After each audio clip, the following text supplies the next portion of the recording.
Hi guys, and welcome back to Top Speed Golf. Today I got a great device for you to help you get that perfect roll on your putts. You ever been watching the guys on the PGA Tour? They get really hot with the putter, and as soon as they hit the ball, it seems like it's suction cupped to the green. It's rolling end over end and tracking right into the hole time after time.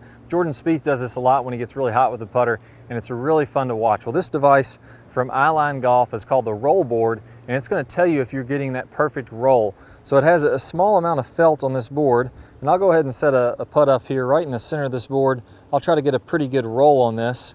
We'll see how I do.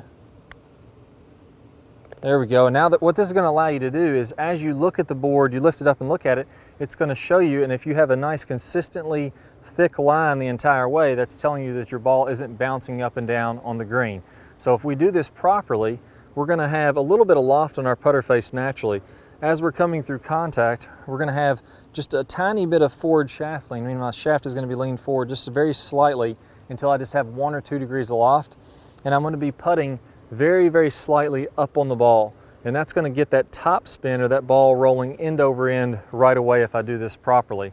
Now there's 2 ways to do this improperly. Let me go ahead and line a ball up on the left side of this board. And this time I'm going to hit down into the ball, meaning that my putter face is moving down on a very descending blow. My loft in the putter head is very down, and now I'm smashing this ball into the ground. It's going to start hopping along the way. So as I do this, I'm going to exaggerate and hit this one a little bit harder so you can really see this. And that ball is going to smash into the ground and start bouncing up and down. And when we look at this roll board now, the line is going to actually disappear for a little bit and then start again and disappear. That's the ball hopping up and down on the ground. If you're doing this just a little bit, the line gets real skinny and then thicker and then skinny again. And that's that ball slightly bouncing on the ground. That's the first mistake that we can make. The second one is if we're actually doing the opposite of that, where we're hitting up into the ball. So now the putter head's moving up. We have too much loft on the face, and that's hitting the ball up into the air and it's bouncing on the ground. And the added loft is kind of like a wedge hitting it up into the air to a lower extent. So if I do that, I'm going to exaggerate so you guys can really see this. I could really hear that one bounce up in the air because it actually hit off the board and then landed on the board. You could hear it. And I'll show you that roll here in just 1 second. That's the one on the right side of the board where you can see it come off the board and then make the roll and then come off the board again. So that's an improper roll also. Now what we want to do to adjust this properly is to make sure that we have our ball in the correct position. So you'll see that there's a black line here. And what I would do is I would line up a few balls. Let me go ahead and grab one out of the cup.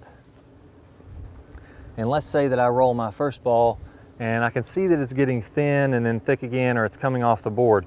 Well, I'm not really sure if I'm hitting down into the ball or if I'm hitting up into the ball. And the easiest way to adjust for this is let's go ahead and start out in our normal position, our normal ball setup. And ideally for me, this is going to be just a little bit in front of the center. So basically the blade of my putter is going to be in the center of my stance. And now from here, I'm going to roll one. If it's not rolling perfectly, what I'm going to do is I'm going to set it up. If I don't want to make any changes to my stroke, I'm going to set it up a little bit more forward in my stance. That's going to have me hitting a little bit more up on the ball. So if I was tending to hit too far down, moving it up slightly is going to get me a better roll end over end. So I'd go ahead and putt one from here. I'd check the roll board again. Is it getting that nice smooth line? If so, I'm going to keep that ball position. Now let's imagine I had the opposite problem and I hit, and I'm using my standard position here for the ball, and I'm seeing that it's not rolling exactly right, and I go the other way. So maybe this time my error is hitting up into it. I'm going to move the ball back in my stance. That's going to get me hitting a little bit more down into the ball, and then I'm going to roll one and see if it's perfectly level from there. So the idea here is that your stroke may not be perfect. It may not be getting that perfect roll on there, but if I adjust the ball a little bit back or a little bit forward, you're going to start to see that better roll, and you're going to play around with that. So first off, what I recommend is put about 10 putts on this board, see how your natural stroke does. Then if you're not getting that perfect roll, first try moving it up, checking again to see if it's rolling better. If it is, keep that new forward ball position. If it's rolling even worse, then that means your ball was going a little bit too far up. You're going to want to move it back. That's going to help you to hit down. So you're just going to adjust your ball position until you get that perfect roll, simplify things in this stroke. You could make some changes to your actual stroke fundamentals themselves, and that's more along the lines of what I'd go over in the Top Speed Golf system, the putting system that I have on the website. But for here, let's keep things simple.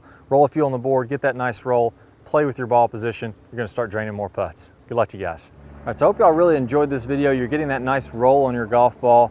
I mentioned in this one, what if our stroke isn't perfect? Do you ever feel like you're not having a perfectly grooved stroke? Like one day you're rolling it well, the next day you're not rolling it so well? Well, I got a great video that's going to walk you through exactly how you can groove your stroke. It's straight out of my Top Speed Golf putting system. I'm going to play a preview of that video here in a second. Just click the link, pops up in the right hand side of your screen or down below in the description, and you'll be able to get instant access to that video so you can get that perfectly grooved stroke. If you have any questions or comments, post them down below in the comments section. Click the thumbs up button if you like this video. That really helps us to keep growing the channel, and also click subscribe. That way you'll see the latest greatest videos from Top Speed Golf. Good luck to you guys, and I'll see you all in the putting video. Hi guys, and welcome to the Top Speed Golf putting system. In this video we're going to talk about the stroke itself. So one of the first fundamentals I think to have a really good consistent stroke is we have to set up to the ball in the same way every time. And what I like to do is I like to have my eyes directly over top of the ball, over top of the target line, and I have a great little putting mirror here made by Eyeline that I use a lot to help me get lined up, and it's simply got a black line going down the center. So when I'm looking down, I want to see my eyes directly on this black line, and I want my lead eye almost on the back of the ball, all the way down the shaft to be in one straight line. So if you're looking at this as I set up, if you draw a line up from the shaft, that should be splitting my forearms, and they're going to be lined up with that shaft. And what that's going to allow me to do is take a lot of wrist out of the stroke and to be able